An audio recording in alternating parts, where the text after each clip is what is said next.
안녕하세요. 고품격 날라리 방송 한준희 장전의 원투펀치 182회 일부 국내 축구 시간입니다. 우리 기대를 모았던 우리 17세 어린 태국 전사들 16강 벨기에가 조별리그에서 경기를 보면 그다지 섬세하지 못하고 네, 충분히 우리가 이길 수 있는 팀이다 이렇게 생각이 들었는데 졌습니다. 좀 아쉽습니다만 우리 어린 선수들 이번 대회를 통해서 또 여러 유형의 선수들을 접하면서 많은 걸 또 느꼈고 코칭 스태프들도 또 이번 대회를 통해서 많은 것을 또 얻었던 그런 대회가 되지 않았나 생각을 합니다. 네, 일단 이제 시작하기 전에 근본적인 아쉬움 두 가지만 말씀을 드리자면 한 가지는 오늘 아침 이제 벨기에전 맞이하기 이전에 우리가 부상자가 점점 늘어났어요. 네. 그러니까 이미 아시다시피 장결희 선수가 미리 빠졌었고 최재형 선수가 또 부상을 당했는데 여기에 박대원 선수에다가 김승우 선수까지 부상자가 늘어남으로 인해서 특히 김승우 선수, 최재형 선수를 둘 다 활용할 수가 없으니까 전체적으로 중앙 수비와 중앙 수비형 미드필드 쪽을 꾸리는 데 있어서 최진철 감독의 카드는 상당히 메마를 수밖에 없던 그런 상황이 됐던 것이 좀 아쉬움이 있었고 그리고 이제 두 번째로는 우리가 브라질전을 사실 저희가 칭찬도 굉장히 많이 했고 굉장히 좋은 경기를 했죠. 현지에서도 아주 우리의 브라질전 경기력을 놀라는 그런 관계자들이 많았는데 근데 이제 문제는 브라질전, 기니전, 잉글랜드전, 벨기에전을 이렇게 보면은 브라질전에 오히려 우리가 정말 컨디션이 정점이었다가 사실은 조금씩 좀 내려가는 인상이 있었어요. 그런데 이제 우리가 막상 벨기에보다 휴식일이 하루 더 많았고 벨기에가 이동거리도 우리보다 길었던 점을 고려한다면 벨기에와 정작 중요했던 16강전에서 우리 선수들의 몸 상태와 컨디션이 대회 초반보다는 오히려 약간은 저하된 듯한 모습이 있었다. 이런 부분들은 좀 아쉬운 점이라고 볼 수가 있겠습니다. 그렇습니다. 축구란 게 물론 그렇습니다. 잘하는 경기도 있고 조금 실망스러운 이제 내용을 보이는 경기도 있습니다만 아직 어린 선수들이기 때문에 전체적으로 기복 없이 경기 때마다 또 상황에 맞춰서 선수들이 스스로 또 움직여주는 이러한 아직 경험은 좀 부족하고요.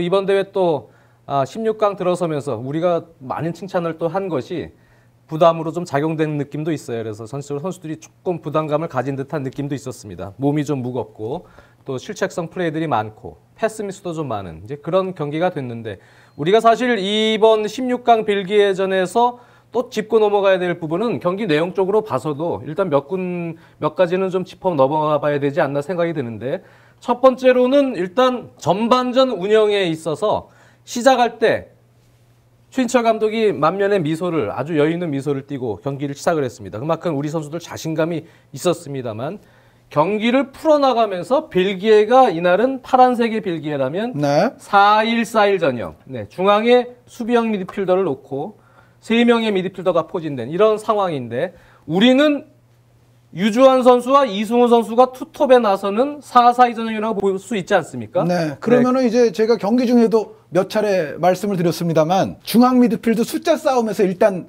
이게 문제가 발생할 수가 있거든요. 그리고 이날 기본적으로 벨기에의 어떤 구상을 한번 추정을 해보면 지금 여기 수비형 미드필드 자리에 나온 선수가 센터백을 겸업하는 그러니까 우리로 따지면 이승모 선수처럼 맞습니다. 센터백과 수비형 미드필더를 겸업하는 세이거스 선수였거든요. 사실은 이 세이거스 선수가 원래 르무안 선수 그 퇴장당한 중앙수비수 자리에 중앙수비로도 뛸 수가 있는 선수인데 이날 딱 멤버를 보니까 르무안과 세이거스가 동시에 있단 말이죠. 그러니까 둘 중에 하나는 르무안 선수도 사실은 겸업이 가능해요. 그래서 둘 중에 하나가 이제 수비형 자리로 올라오겠구나. 그런데 이러한 성향의 선수를 한 명 더 늘려서 경기에 임했다는 것은 예를 들어 아데몰루라든가 아자위라든가 이런 선수들을 선발로 쓰지 않고 센터백 성향의 수비형 미드필더를 하나 집어넣었다는 것은 사실 벨기에가 우리를 좀 의식을 했다.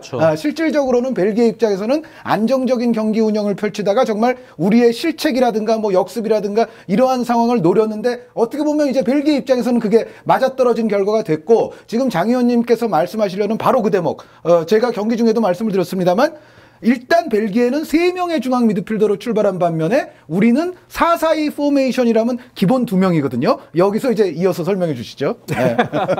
네. 한 의원님이 끝까지 좀 잘 설명해 주셨으면 더 좋았을 텐데 기본적으로 그렇습니다. 어린 선수들이 아직 경기 중에 나타나는 전술적 기본입니다. 기본. 전술적인 움직임에 대해서 상황에 맞게 상대 선수들의 어떤 움직임이나 전술적 상황에 맞게 어느 정도 유기적으로 좀 변화를 줄 수 있어야 됩니다. 그리고 그게 잘 안 될 때는 또 코칭 스텝 쪽에서 경기 중에도 주문을 주장이든 누구로 하여금 주문을 좀 시켜줘야 되는데 전반전 좀 아쉬운 점은 일단 이거는 뭐 기본이죠. 이 4-1-4-1로 나오는 팀을 상대로 할 때는 우리 공격은 어쨌든 조별리그 때부터도 마찬가지입니다만 수비부터 시작이 됩니다. 그래서 수비부터 강건한 자신의 마크맨에 향한 1차 압박 그리고 허리라인에서도 마크맨이 형성되면서 숫자적으로는 항상 우리 선수가 상대의 마크맨을 한 명을 붙어서 견제할 수 있는 정도의 공간을 항상 유지할 수 있는 그것이 중요하고요. 거기서부터 이제 끊었을 때 김정민 선수나 이런 중앙 미드필더에서 볼을 공급하는 선수가 공격수와의 위치가 좀 간격이 좁고 시야가 어느 정도 확보가 됐을 때 질 높은 패스들이 나가면서 유기적인 뭐 원터치 패스의 흐름이나 부분 전술이 나와서 측면 쪽에서도 공간을 만드는데요. 이날은 우리는 자신감 있게 시작을 했어요. 근데 1차적으로는 가장 기본이 되는 운영이 되질 못했습니다. 그래서 이런 전술일 때는 일단 원톱이 누가 됐던 간에 이승우 선수가 됐던 간에 두 명의 센터백은 공격수가 한 명이 견제를 해주고요. 세 명의 미드필더가 왔기 때문에 유주환 선수나 혹은 이승우 선수가 뭐 뒤로 빠져도 유주환 선수가 올라가도 됩니다만 공격수 투톱 중에 한 명이 이 선수를 마크를 해주면서 압박을 하는 것이 네. 기본입니다. 근데 우리 선수들이 상당히 의욕적으로 나갔는데 두 선수가 다 이렇게 들어가 버렸습니다. 그러다 보니까 여기서부터 벨기에가 볼을 소유해서 특히 이 선수든 아니면 이 선수와 유기적으로 내려와 스위칭이 되든 두 명이 세 명을 상대하는 이런 상황에서 시야가 확보가 되고 벨기에도 어느 정도 점유율을 갖고 조금 여유롭게 운영이 될 수 있었다는 얘기죠. 그러다 보니까 우리는 1차 압박이 거의 성공하지 못하고 허리라인이 오히려 내려오다 보니까 이쪽에서는 미처 올라갔다가 내려오지 못한 선수들 간의 간격이 벌어지고 네. 미드필더들은 소극적인 패스 운영, 횡적인 패스나 백패스 이런 쪽으로 패스 방향이 설정되다 보니까 오히려 위험한 패스가 나오고 공격 방향으로 패스가 나가려다 보니까 거리가 좀 머니까 앞쪽에 미드필더들이 있고 시야 확보에 있어서 좋은 질 높은 패스가 나가기 힘든 상황에서 미스가 또 많이 나왔습니다. 그러다 보니까 전체적으로는 우리가 하고 싶었던 경기 운영 자체를 의지를 가지고는 들어갔는데 실제로는 전혀 뭐 실효를 거두지 못하는 운영이 되면서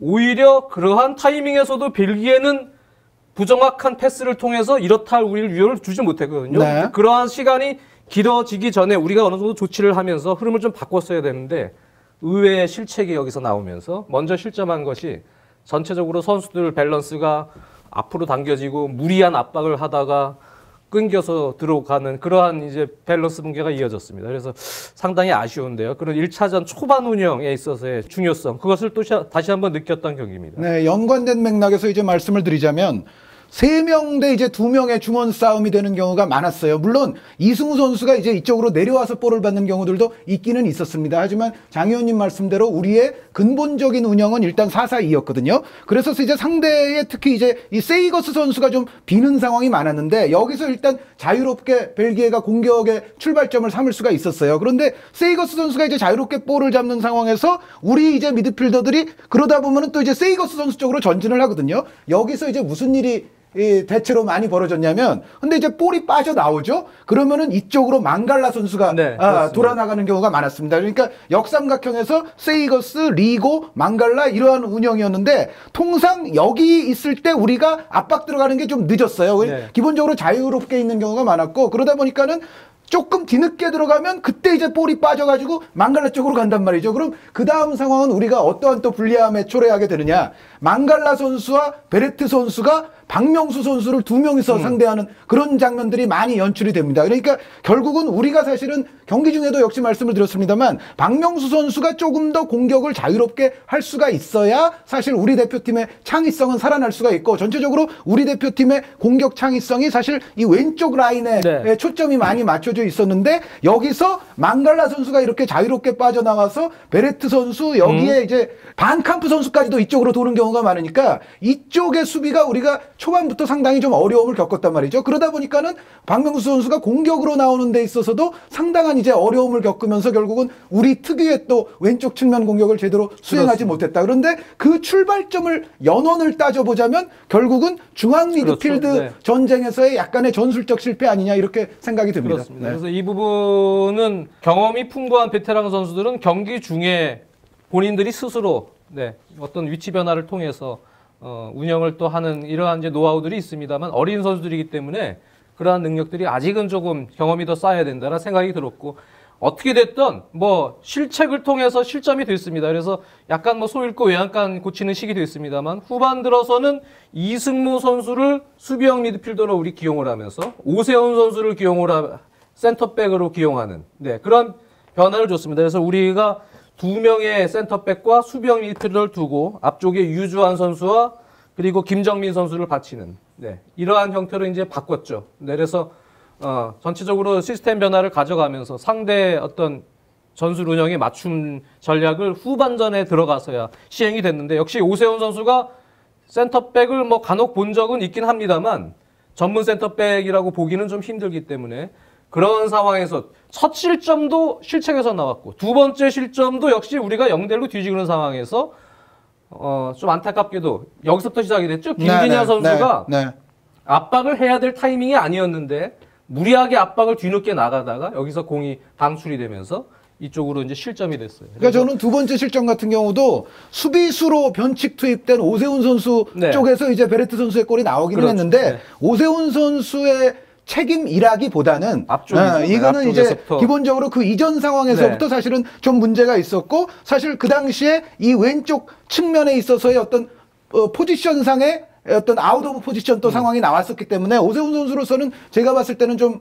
어쩔 수 없지 않았냐라는 생각을 해봅니다. 그렇습니다. 그러면서 이제 막판에 또 우리에게는 좀 호재가 하나 작용이 되면서 퇴장과 PK 찬스까지 주어지면서 반전의 기회가 있었습니다만 그것까지 불운하게도 득점에 성공하지 못하면서 어떻게 보면은 사실 너무 아쉽습니다. 이길 수 있는 팀이었기 때문에 우리가 운도 좀 따르지 않은 데다가 전반전의 운영에 있어서 상대가 또 변화를 좀 추구를 했어요. 벨기에가 조별리그와는 좀 다르게 선수도 약간 변화를 시키고 스타일도 변화를 시킨 상황에서 우리가 빨리 대처하지 못한 부분 그런 부분들은 어떻게 보면 이번 대회를 통해서 한번 또 뒤집고 다음에는 또 그러한 부분들이 좀 다시 생기지 않도록 반성하는 의미의 또 경기가 된 것 같습니다. 네, 하지만 전체적으로 뭐 정말 여러 번 칭찬해도 아깝지 않을 정도의 브라질전이 있었고 또 이번 대회에 말씀드렸던 대로 뭐 계속해서 부상자들이 속출하는 가운데 그래도 뭐 변칙적이 됐건 어찌 됐건 선수들을 바꿔가면서 계속 또 변화를 주려고 했던 노력 여기서 또 성공을 거둔 케이스들도 많지 않습니까? 오세훈 선수의 멋진 왼발골 그리고 사실 또 오세훈 선수가 벨기에전에서도 공격으로 올라가서는 또 아주 중요한 역할을 또 했었잖아요. 그래서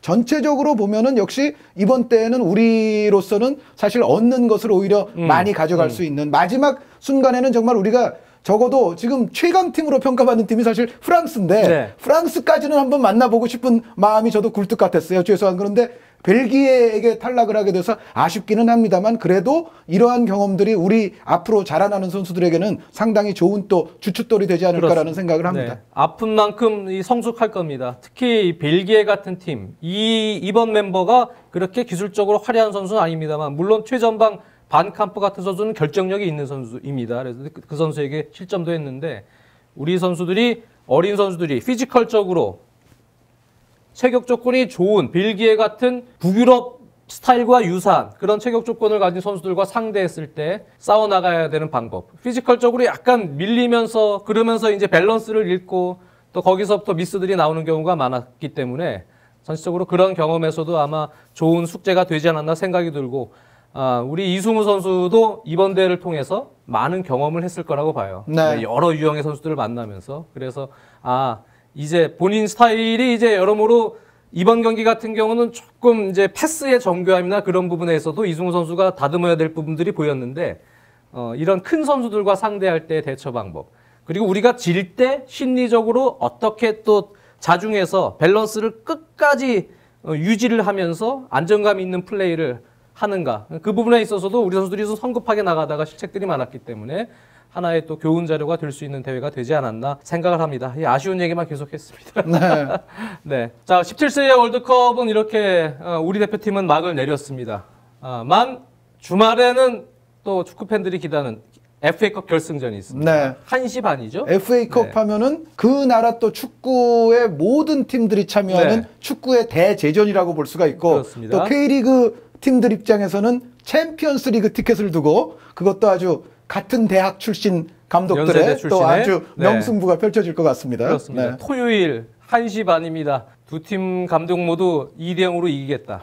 네, 이렇게 했는데 인천은 김원식 같은 선수도 전력 공백이 조금 있죠. 네, 그 계약 조항에 의해서. 계약 조항에 네, 네. 의해서 서울은 지난 전북전도 경기를 가서 봤는데 최근 올 시즌 들어서 가장 좋은 내용을 보였어요. 네, 그래서 서울이 이런 페이스로 FA컵 결승까지 갈 수 있을지 한번 지켜봐야 되겠는데 어쨌든 현재 분위기에서는 제 생각에는 서울이 상당히 밸런스가 좋습니다. 인천도 무시 못하겠고. 네. 그 어디가 이긴다는 얘기예요? 저는 서울의 신승에 무게를 좀 두겠습니다. 네. 어느 팀이 이겨도 신승일 거는 같습니다. 네. 네. 그렇습니다. 저도 그렇게 생각합니다. 네. 네. 김동 감독님 저는 근데 개인적으로 되게 좋아합니다. 우리 강원에 있을 때부터 아주 좋아했습니다. 네. 연세대 선후배 간의 네, 아주 빅매치. 이 토요일 날 S본부에서 중계를 합니다. 네. 중계를 통해서 못 가시는 분들은 꼭 시청해 주시기 바랍니다. 오늘은 뭐 사실 이 얘기를 길게 하기도 좀 그렇고, 네. 그래서 짧게 단상만 얘기하는 시간 가져봤습니다. 2부에서 뵙겠습니다.